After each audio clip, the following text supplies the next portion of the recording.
Hello everyone, let me introduce myself. I'm Bandana. I'm a PhD scholar.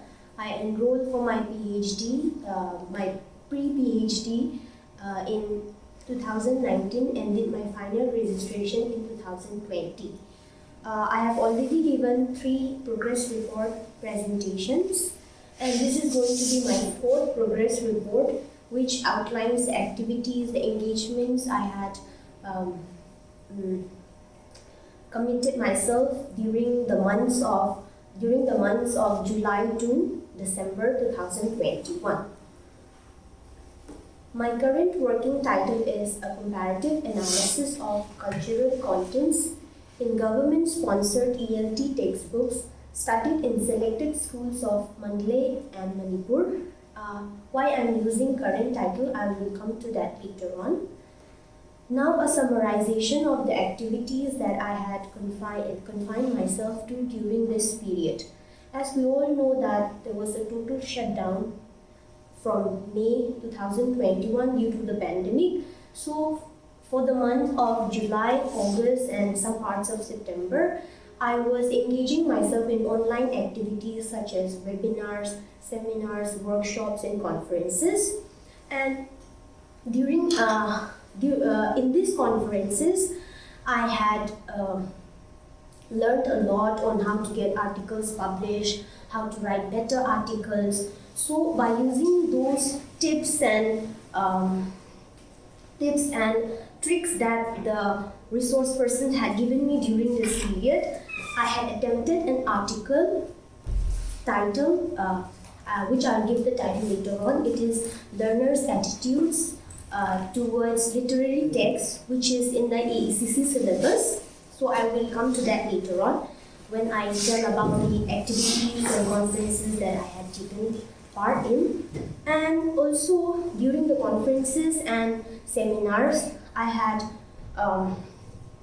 gained insight into the current latest trends and developments in ELT, especially in Southeast Asian countries like Thailand, Myanmar, Nepal, etc. And now coming to my PhD topic. So since my topic is a comparative analysis between Myanmar and Manipur, so the coup d'etat that happened in 2021 February in Myanmar made me quite apprehensive regarding how I can approach, because my work involves fieldwork, my research would involve fieldwork. So how am I going to go there and collect data and so on? So while anticipating this, it is necessary for me to plan my plan B, because if the situation arises, then I have to make some twists and tweaks to my research topic so that I can complete my PhD on time. Okay, so in 2020 there was this NEP, National Education Policy 2020 coming forth, and also there was an updated syllabus, in accordance with the LOCF. So MU, Manipur University, and TMU, the 2 universities in Manipur, have updated their syllabus in accordance with Learning Outcome Curriculum Framework, LOCF. So I was analyzing those in relation to English language teaching and also with respect to culture. So according to the National Education Policy 2020, language teaching and competency in a language must inevitably include an awareness of the cultural contents to provide learners with a sense of identity, belonging, as well as appreciation of other cultures and identities. Because multiculturalism and pluralism is the big issue now. Because of the differences, if we are aware of the differences and if we accept the differences, then obviously tolerance will be there. And then this because of the differences, there are misunderstandings and so on between cultures, between different diverse people. So this can be avoided. That is why I am focusing on culture. So language learning is incomplete without an understanding of culture, as language and culture cannot be separated. It is inextricably connected. So the preservation and promotion of culture and language goes hand in hand.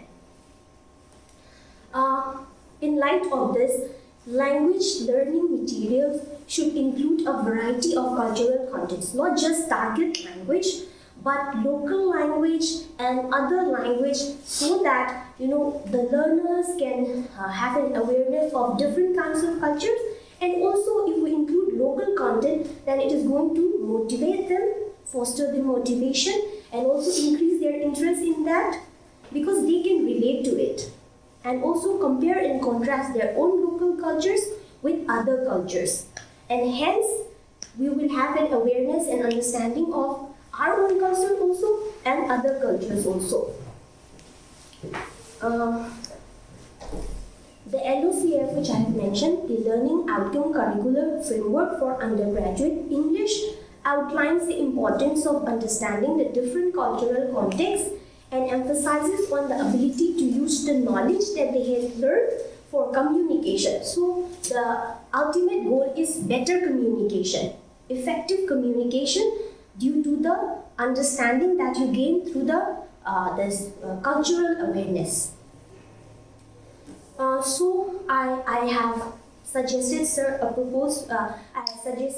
a change in the title, that is a comparative analysis of cultural contents in the undergraduate general English or AECC English communication of Manipur University and Dhanamandjuri University. These two universities are in Manipur only. So the problem that I have, which I have to go to Myanmar, the border is still closed. So I hope that that can be prevented, and I can, if I focus my research in Manipur here, because over here the situation is a bit better, but I can't really say. But for Myanmar, I was quite hopeful while I was presenting my third progress report, because it just started, and I was hopeful that it was going to ease soon. But during July, August, September, October, not much changes had taken place in Myanmar, and the situation still remains the same. So I have to complete my PhD on time. It cannot drag on. I cannot wait for the situation to go on like this. So I was suggesting, sir, for a change in my topic. This AECC paper, the long form is Ability Enhancement Compulsory Course.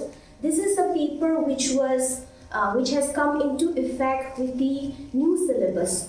So everyone, all the science, arts, commerce, they all have to own this paper. So if I am able to pick this, then I can analyze, a majority of the students, not just, English honors students. So all of them will be studying this syllabus, this paper. So I was hoping that what kind of, cultural contents the text, the content, the literary pieces that are in this paper can, instill in the students, and what are their opinions also regarding the study of such and so literary pieces. Obviously, they'll have an opinion whether they like it or whether they don't like it, and what kind of benefit it gives them. So I want to analyze this so that we can make the syllabus better. If it's not up to the mark, then we obviously have room for improvement. So I think my PhD work can make this contribution in terms of syllabus and all. Now that is what I have decided on, but I have come to the conclusion. And some of the online seminars that I had participated are organized by the HUSOC Faculty of Humanities and Social Sciences, Buriram Rajabhat University, Thailand, and current research trends in English education by Kathmandu University, Nepal. I also participated in ELT Summit 2021, organized by International Society for Educational Leadership and MIT, Pune, and Goes Corpus, the Ultimate Goal, organized by this also HUSO. This is where I had learned how to write better articles, and after this I had attempted my first article, which I had presented during this National Online Conference, Place of Textbook in English Language Teaching in India, a dependable tool of knowledge transfer. My topic is Learners' Attitudes Towards the Literary Text Used in AECC, a case study on DMU undergraduate students. I'd also taken part in academic writing and publishing organized by Manipur University Library. So during this time, since I'm not able to conduct field work or make much progress, I was focusing on getting published and attempting articles and so on. My plan for the next few months is to finalize my change in topic after consultation with my supervisor, and then so that I can start my field work readily. And also I want to attempt another paper for publication, because as my supervisor had instilled in me that you have to publish, you have to get published, otherwise your research work is going to perish. Without publishing, then nobody is going to know your work, and how can you collaborate with others and so on. So that is, now I have come to the end of my presentation. Thank you.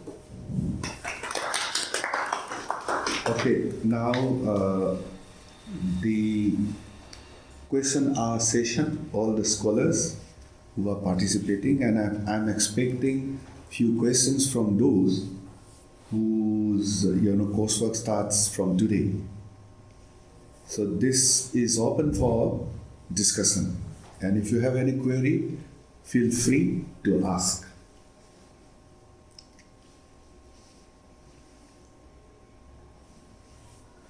Jinmi. Bandana, can I see your proposed article? Yes, in here, AECC, it's Ability Enhancement Compulsory Course, which is to be studied by everyone irrespective of their their course. okay. After when you run through, I hope you already run through that course. Yeah. So in there, have you found any cultural content in that course book? Of course, otherwise, analysis would be impossible. Actually, while writing the paper, I got to know that I can work on this while writing on my paper, while attempting my paper. So let me tell you about DMU, because I have focused more on that. They were studying short stories mostly, and not poems and not poetry, short stories. So these are like translations from Russian writers, and then from American writers, from British writers. So there was not any material from maybe Northeast or Indian culture. So I think that we need to incorporate such kind of culture also, diverse kind of culture, so that it's okay for English students, because they will be learning about different kinds of literatures like African literature, American, and so on. For them, it's okay. But let us consider a normal BSc student or maybe a commerce student. So we should give them that platform, that material, so that they can be aware of the different kinds of cultures associated with different language also, if we do translation work also. So I think that because I see the gap in those, that is why I am trying to bring in here. Can you get my point? Yes. Any other questions or observations? Bandana, your presentation very well. It was a very wonderful presentation, and I really enjoyed it very much. But you have made a remark saying that culture and language are inseparable. Yeah, inseparable. So could you please elaborate a little bit on that statement?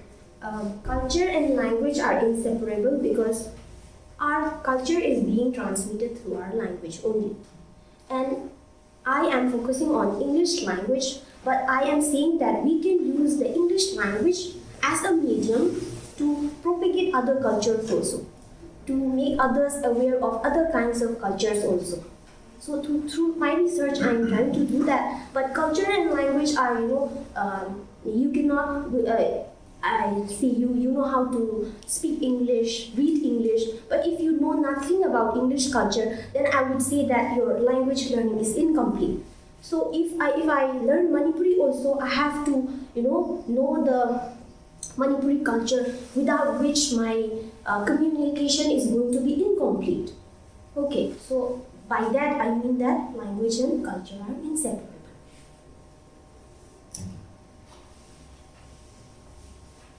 Any other comments, observations, queries? I think Udat and Vamdi attended that viable research topic.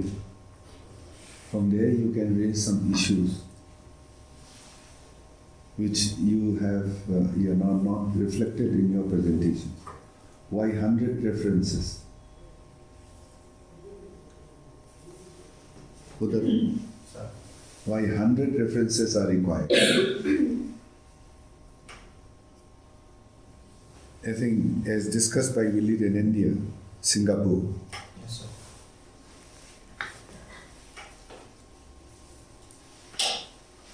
So, sir, when we are reading about literature review, when we write about literature review, then it is very important to know that which are the mainstream literature that is going to be incorporated, written in your, cited in your books. So, if we have only cited some of the literature and we have not done a thorough study and research on the say area that we are going to work on, then we can say it's incomplete. Yeah. So there's a main reason why we need to cite as many as possible in our literature, because so many work might have been done in the past for the past 20 years, 30 years. Yes, obviously, nothing is really new. Nothing is really new, and it is also impossible to read each and every literature that is available. So there should be a kind of sorting, latest and most relevant one. There should be a kind of sorting, latest and most relevant one, and also the more important works in that field that have most people have consulted, most researchers have consulted. So we always look for this how citations, how many people have cited this work, how many people have used this work as reference. So we use that, and I have not included any reference over here because it is a presentation, and while submitting I will include all my references because I think that is going to be very bulky in my presentation. Ms. Bandana, I want to ask one question.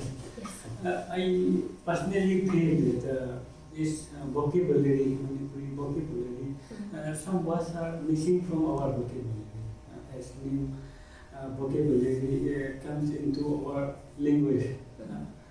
How do you think, how can we preserve the losing vocabulary from our, I mean the preservative, where since language is the carrier of culture. I would say that language is always evolving. Yes. Always evolving. It's never a stop. It's a living language, so it's always evolving, always changed. In the English language also, there are many incorporations each and every year. So many words are being added in the Oxford English Dictionary. And also, a lot of them are being left behind. I mean, like out of use or so on, like that. I cannot really give a... The question I want to ask is, because in Manipur, we are not technologically so advanced that in other society we can preserve this technology. Suppose in other highly developed countries or states, that they would use this technology to preserve that thing. But in Manipur, so we are in a transition phase. Suppose we have a I think Santa's question I have understood. It's not exactly related with the work. His question and query is related to language preservation and sustenance. Like UN is trying, some languages become, absolutely abolished. Right? Language death is happening. In that situation, your question is very relevant. In her, work, importance of culture is reflected. Okay. I think it is up to the government to, take up steps to protect and preserve maybe give more scholarship to people who study such kind of language, because they are going to be extinct in the next few years or so on. Sir, can I assist Bandana on that? Yes, question? yes, please, yes, please. First of all, like maybe Bandana has already said that language keeps on evolving, and those languages who doesn't evolve, that language is considered as dead language. So the thing is that the far most important thing is that we have Manipuri dictionary. So writing dictionary is the first step to preserve those words or those vocabularies. And secondly, through literature, maybe poem, maybe song, those words, those vocabulary can be used, and it can be not directly but indirectly. It may also save or conserve those lost vocabularies related to our culture. I think it's just my opinion. This is a new dimension, right? Now we don't discuss about British language. We are thinking about intelligibility and acceptability. Now Americans are occupying in every sphere. Look at Manipur scenario. There are tidbit of words, due to influence of Korean culture, right? Can we stop? So that is, indirectly related, not directly concerned with her thesis. This is the point I want to make. Yes, but I just she just mentioned the culture and content. So I just want to. It's not the direct question. We just. Yeah, that's good. That's how new clarity will emerge. Okay. Yes. Any other questions? I'll come to the kind of query here. You want to say something, Banti, because you have attended. What requires to be more focused methodically. Okay. Yes, in the webinar, Dr. Willie suggested that we, while writing our research paper, we refer to at least minimum 100 references. So, or more, but minimum should be 100. So, as you have already started with your research, what is your take on that? What do you think? Will it be easy? Will it be convenient to find 100 references related, which is relevant to the current study, which I want to work on? I think it depends also if it's something which is very new. I mean, not relatively explored upon.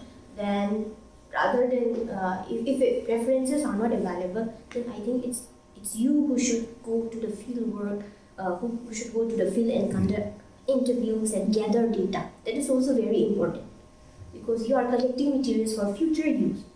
If you are not able to find enough data, then I think we should go to the field and collect data and make it for our use, and also leave it for future generations so that they can use it. That's obviously what every researcher is doing, trying to get primary data which is been not dealt upon deeply by others. So it depends. Like feminism, obviously I can get 100 references, more references, also 1,000 also, right? But if it's something new, I think that is not the. Okay, we'll stop here. You have made the point, and now she has given some sort of clarification which can convince the examiners later on. What we do is we will recommend as a supervisor.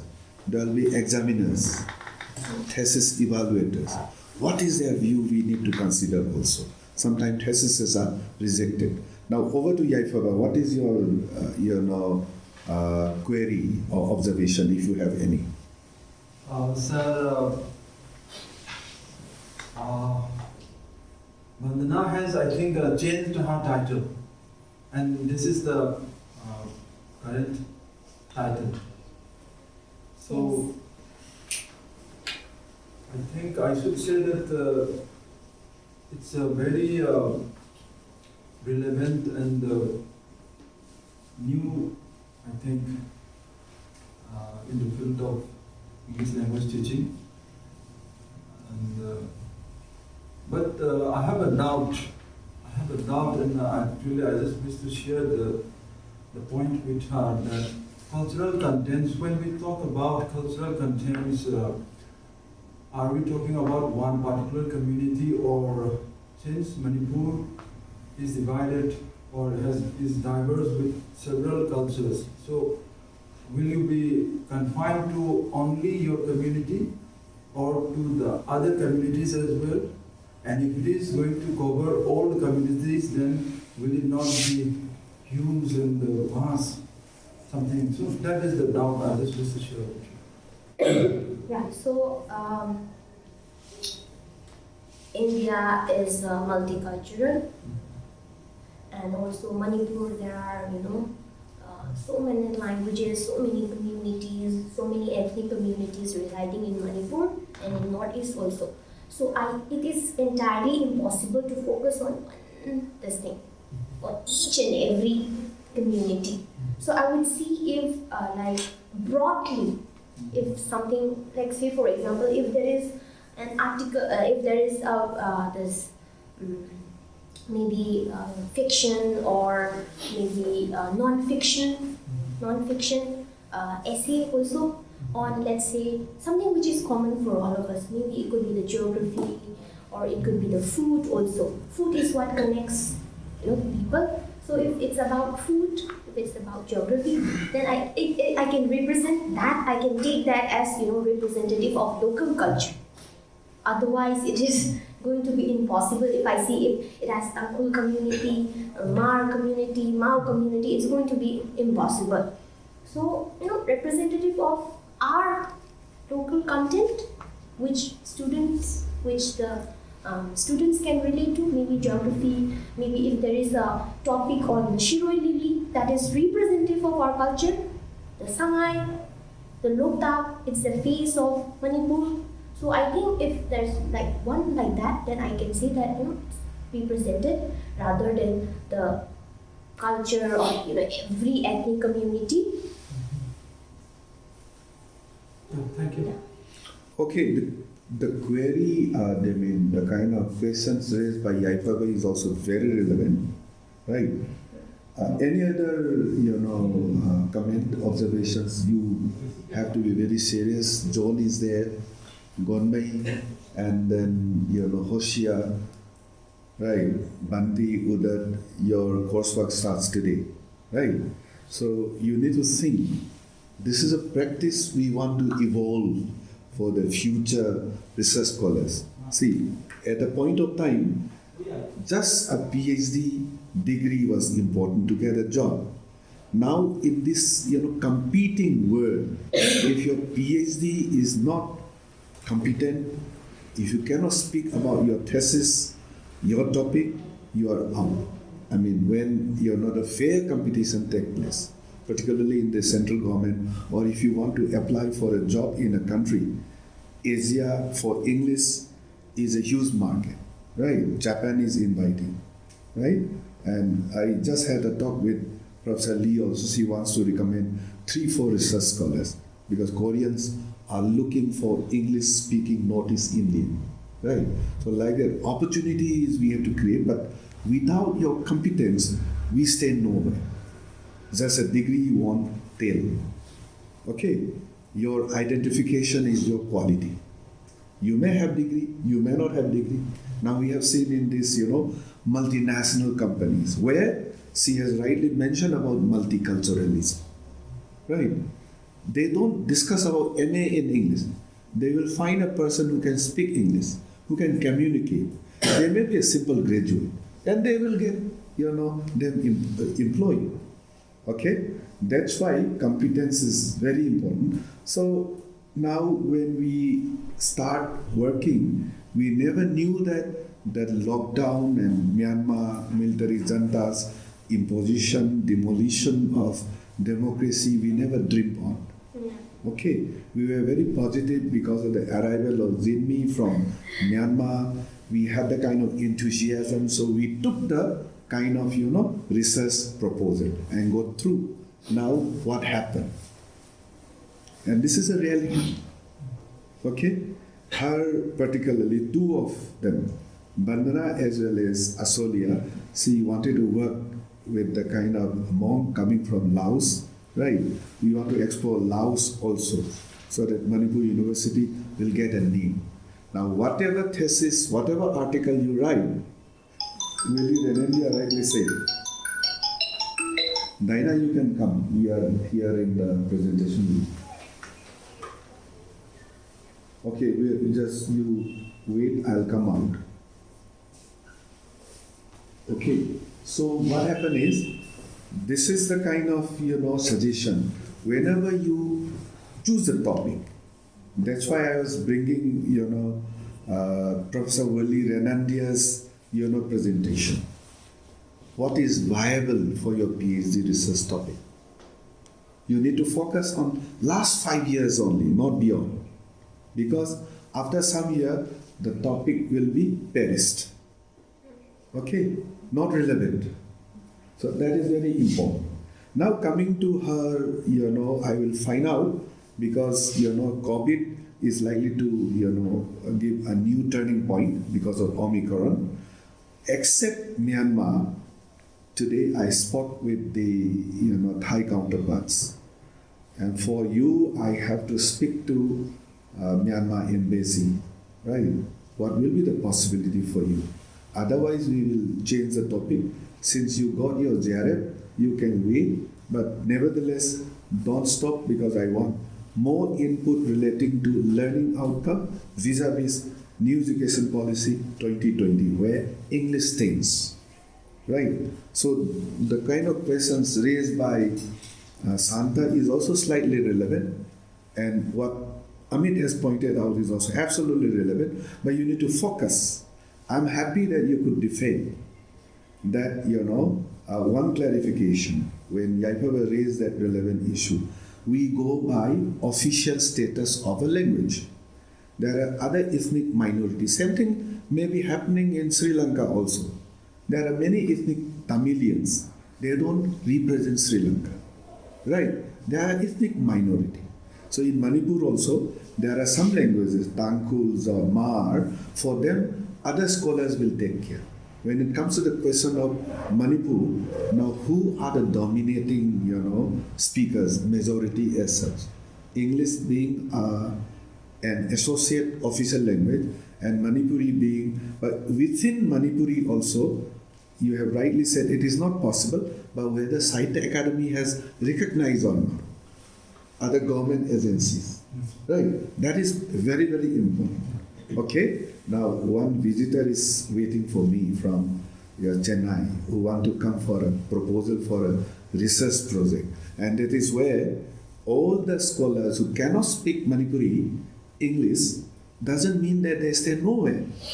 Speaking English is a kind of competence, but if they can write very well in their mother tongue, why don't we encourage them?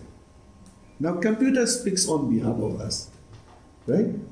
Grammatical errors are being detected by softwares, for which Amit is, relatively working in that area.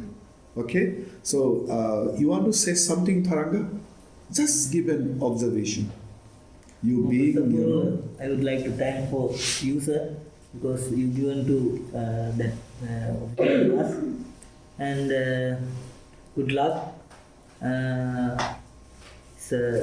That's a very good presentation, and I want to say something, sir. Yeah.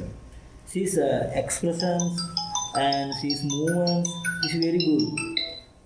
Moi ahi asur. I More meeting on asur. wish you and good luck your future. Thank you. Banti will give the water thanks. Banti, you can stay in here. Good afternoon, everyone. It gives me immense pleasure to deliver the vote of thanks to all present here. First of all, I would like to thank our supervisor, our Professor Irong Mobirsing, for his leading supervision and inspiration at every point of time. I would also like to thank Ms. Bandana Sapam for sharing her thoughts and experience in highlighting the recent and current trends in ELT across various countries, especially Southeast Asian countries. And her presentation was very engaging and very well structured in highlighting how language and culture is interlinked, how better communication happens due to better understanding, better guidance of culture awareness. Thank you, Bandana. I am sure by the end of this event, we are all very inspired by your highly insightful thoughts. I would also like to thank everyone who are present here and for attending this event. We have been fortunate to have 2 Sri Lankan officials for this event. Thank you. And I hope that the department will continue to progress and organize such events in the future.